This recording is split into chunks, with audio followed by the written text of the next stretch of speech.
I was desperate for money, and he needed a wife to inherit his fortune. "This is just a business arrangement," he said as he slid the ring on my finger. I nodded, nothing more. But as the days turned into nights, the space between us shrunk. Until one morning, I woke up in his arms, and he whispered, "Tell me you feel nothing, and I'll let you go." My heart pounded, because I couldn't lie. I never thought I'd be the type to answer a personal ad like that. But life has a way of pushing you into corners you never imagined. A few months back, I was drowning. Bills stacked up on my kitchen table like a precarious Jenga tower. My job at the diner barely covered rent, let alone the mounting debts. Every day felt like I was treading water, just waiting to sink. One late night, after a particularly grueling double shift, I found myself mindlessly scrolling through online classifieds. Amidst the usual ads, one stood out, seeking a wife for a business arrangement. Generous compensation. Serious inquiries only. I stared at it, rereading the words. It sounded absurd, like something out of a bad movie. But desperation does things to you.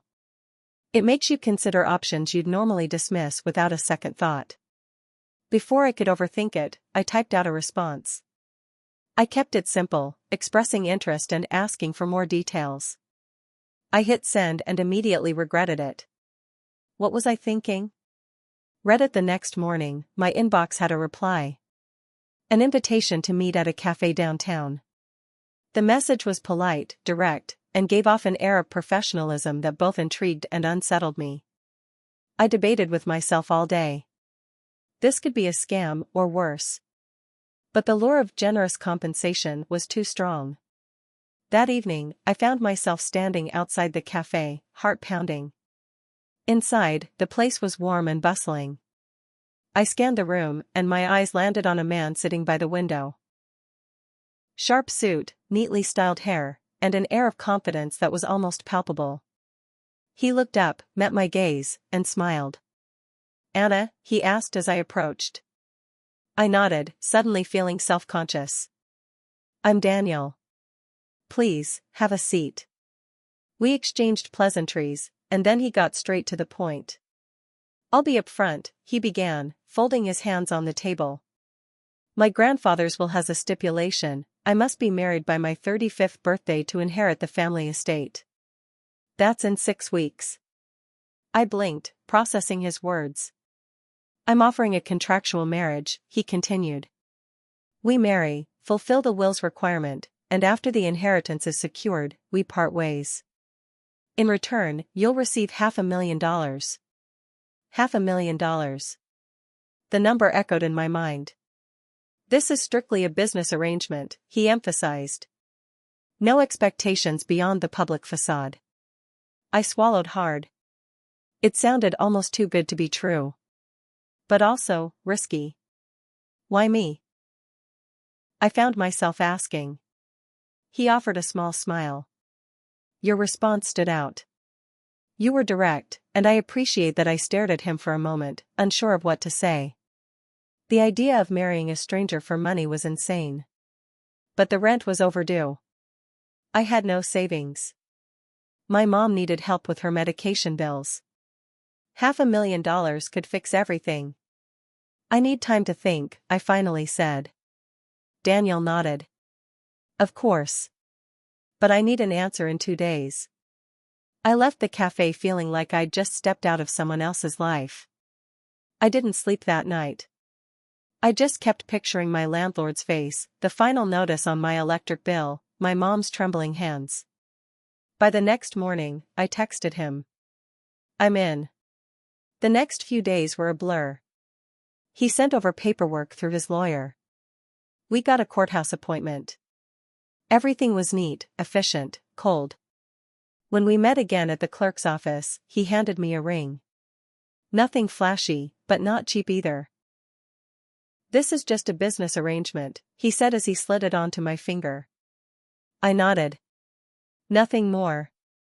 We had to make it look real. So I moved into his house in Lake Forest. The place was huge. Way too quiet. Marble floors, wide halls, polished furniture no one used. His housekeeper, Maria, looked at me with polite confusion. I don't think she ever bought the act. At first, it was fine.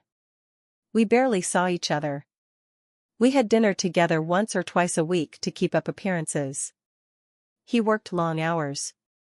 I stayed in my room, reading, applying to jobs I knew wouldn't call back. We were strangers who shared a legal bond and nothing else. But then, things started to shift. One night, I came down to the kitchen around midnight. I couldn't sleep. He was already there, sitting at the island with a bottle of scotch. He looked tired. Not just physically. The kind of tired that lives deep in your bones. Couldn't sleep? He asked. I shook my head. You? He just smiled faintly and poured a second glass. Want one? I sat down and took the glass. We drank in silence for a while. Then he started talking. He told me about his grandfather. A cold man, powerful, obsessed with legacy. The marriage thing? It's just another way for him to control me from the grave. I listened. And for the first time, I didn't see the polished, calculated man I met at the cafe. I saw someone lonely. Someone trapped. After that night, the distance between us started to shrink. We talked more. Sometimes we watched movies together. He started asking about my life, my childhood, my mom, my failed dreams. He remembered little details. Like how I hate thunder but love rain. Or that my favorite food is shrimp tacos, even though I hadn't eaten them in years. I started noticing things too. Like how he always rubbed the back of his neck when he was stressed. Or how he never slept before 3 a.m. It scared me. Because it wasn't supposed to mean anything. Then came the charity gala. We had to go together. Play the perfect couple in front of cameras, family, and donors. I borrowed a gown from a rental place. When he saw me, he froze. You look amazing, he said, voice low. At the event, he held my hand. He smiled at me like I was the center of his world. I smiled back, pretending. Except I wasn't pretending. We danced. His hand was firm on my waist. Our eyes locked. I forgot about the deal. I forgot about everything except him and me in that moment. Later that night, back at the house, the storm hit. Thunder shook the windows. I jumped. He saw me flinch and quietly led me to the library. We sat there, just listening to the rain. Without warning, he said, I don't know what we're doing anymore. I looked at him, heart racing.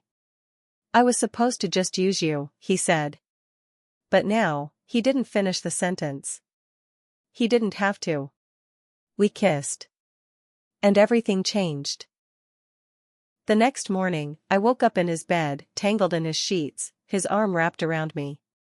I should have felt guilty. I should have reminded myself it was a lie. But it didn't feel like one anymore. That's when he whispered, tell me you feel nothing, and I'll let you go. My heart pounded. I couldn't lie. But I didn't answer either. I just closed my eyes. That should have been the start of something. But the world wasn't going to let us have peace. 2 days later, everything blew up. Maria overheard a phone call I had with my best friend. I didn't say anything specific, but I let it slip that the marriage had been a contract at first. I don't think she meant to cause harm. But she told someone. And that someone told someone else. Word got back to Daniel's mother. And suddenly, we were under a microscope. She stormed into the house uninvited, papers in hand, face twisted in disgust. This was never real, was it? She said, looking at me like I was filth. You think you can scam your way into our family? Daniel defended me. He told her to leave. But the damage was done. A lawyer from the estate got involved. They wanted proof the marriage was real. They wanted interviews, timelines, photos. They even wanted testimonies from friends. Daniel's hands were tied. If they proved the marriage was fraudulent, he'd lose everything. and I'd go down with him. So now, we're in damage control. Playing a couple again, but with a growing cloud over us. And here's the worst part, I don't know if he still believes in us. I don't know if I do either. And the clock's ticking. Things got darker after that. Daniel stopped talking much. He'd leave early in the morning and come back late. When I asked what was going on, he'd just say, handling it. I didn't push. But I felt the distance growing, and I hated it. Then, one evening, I got a call from a number I didn't recognize. Anna? This is Claire. I blinked. Claire who? I'm Daniel's ex-fiancée. I felt the air get sucked out of the room. She didn't sound angry. In fact, her voice was calm. Too calm. I know everything, she said. The fake marriage. The deal. The inheritance. All of it. I gripped the phone tighter. What do you want? To warn you. She told me she and Daniel were engaged 2 years ago. His mother had pushed for the marriage. Claire came from an old money family in Connecticut. But Daniel had broken things off right before the wedding. No reason given. Just ended it. I thought it was cold feet, she said. But now I think he was just buying time. She went on to say Daniel had done this before. With another woman. Someone no one knew about. A girl from Oregon. He never married her, but he led her on.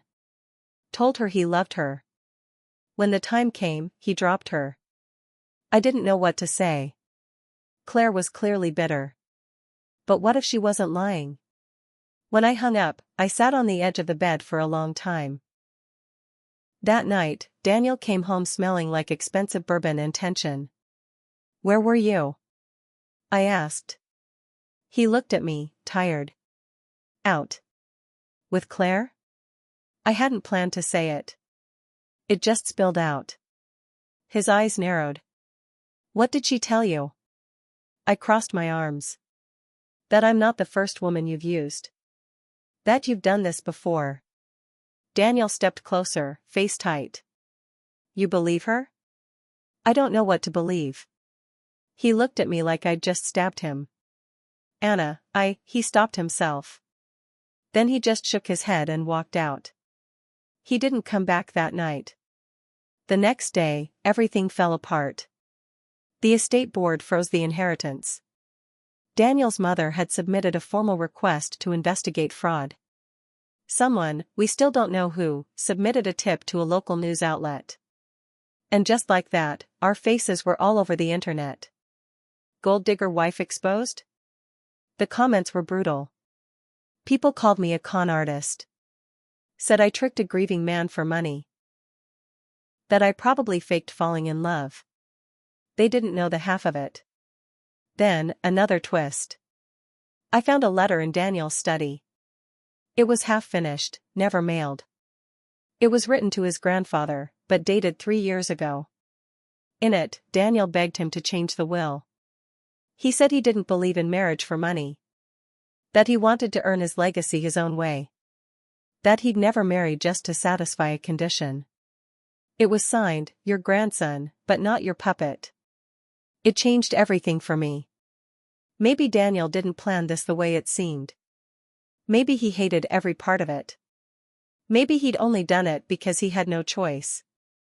But that didn't explain the part one found tucked behind the letter. A photo. Of me. Taken at the diner I worked at. Before we ever met. I stared at it, confused, heart pounding. Why did he have a picture of me from before? Had he known who I was all along? Had he chosen me for this because of something else? I waited until he came home that night. Held the photo up. What is this? He froze. His eyes dropped to the picture. Then back up to mine. I was going to tell you, he said quietly. Tell me what? I saw you months before I posted the ad. At the diner. You served me. I remembered your face. I remembered your kindness. You didn't treat me like someone rich. You just treated me like a guy who forgot to ask for extra syrup. I felt dizzy. So this wasn't random? He shook his head. No. I posted that ad hoping you'd respond. I never thought you actually would. I didn't know whether to scream or cry. So you lied to me from the start? I didn't know how else to reach you. The walls were closing in. Public pressure was mounting. The board gave Daniel 2 weeks to prove the marriage was legitimate or the estate would be split among distant relatives. Our photos were everywhere. Paparazzi even tried to follow me into a grocery store. I couldn't breathe. And yet, I still wasn't sure what scared me more, losing the money or losing him. Because now, after everything, I couldn't tell where the lie ended and the truth began. And neither could he. The days after finding the photo were a blur. Daniel tried to explain it away again and again, but it didn't matter how many times he said, "I didn't plan this like you think." The damage was already done. He had watched me. Picked me out. Chosen me like I was part of a business transaction from the start. The trust one had built, brick by brick, cracked right down the middle. The press was relentless. Cameras outside the gates. Headlines like, "Heir's wife was a waitress," or "a plant." Our names were dragged through every tabloid and gossip site. Strangers on the internet debated whether I was a manipulative gold digger or just incredibly stupid. Then came the event that broke everything. Daniel's mother hosted a formal dinner at the estate, a family damage control meeting, she called it.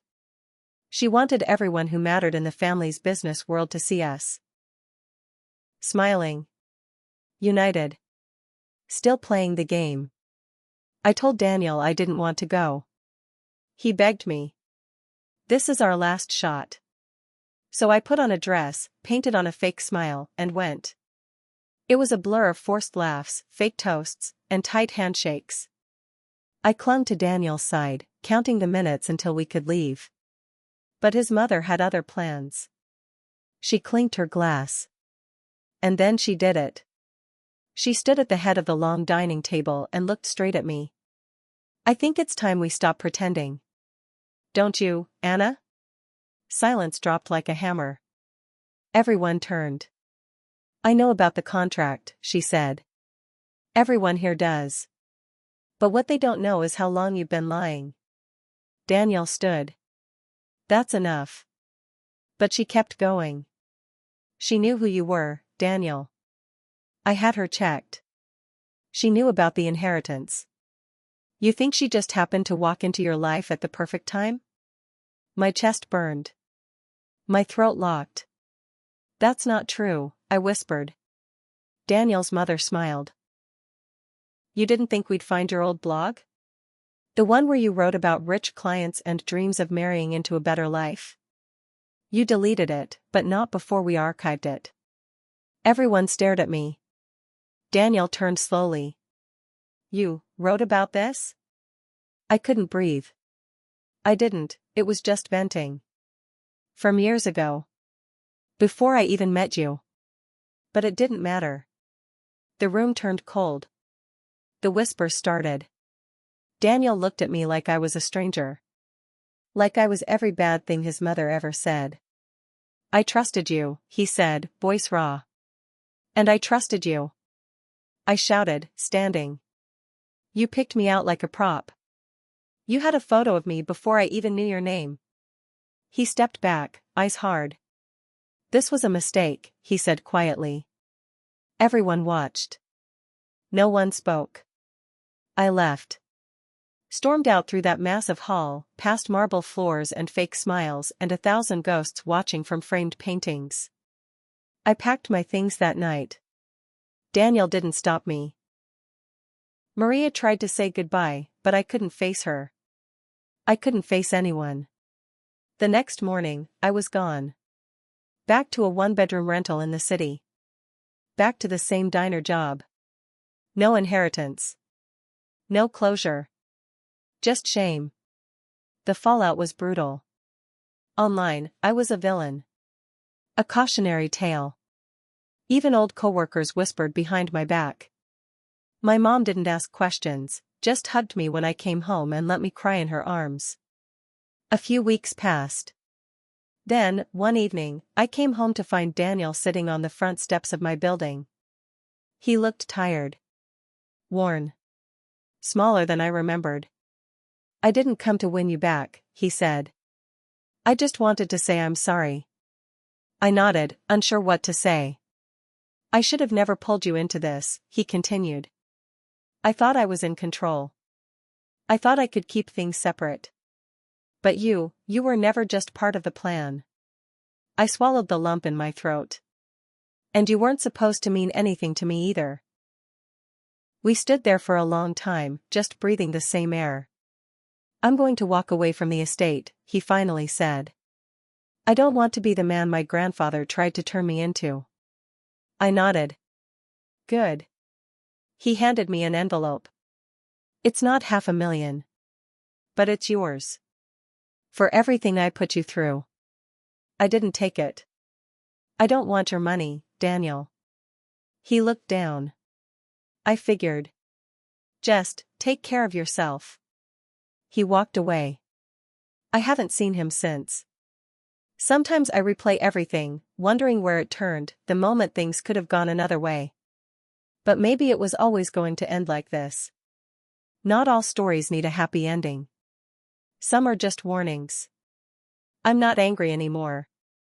Just tired. I learned a lot. About love, trust, money, and what desperation can do to people.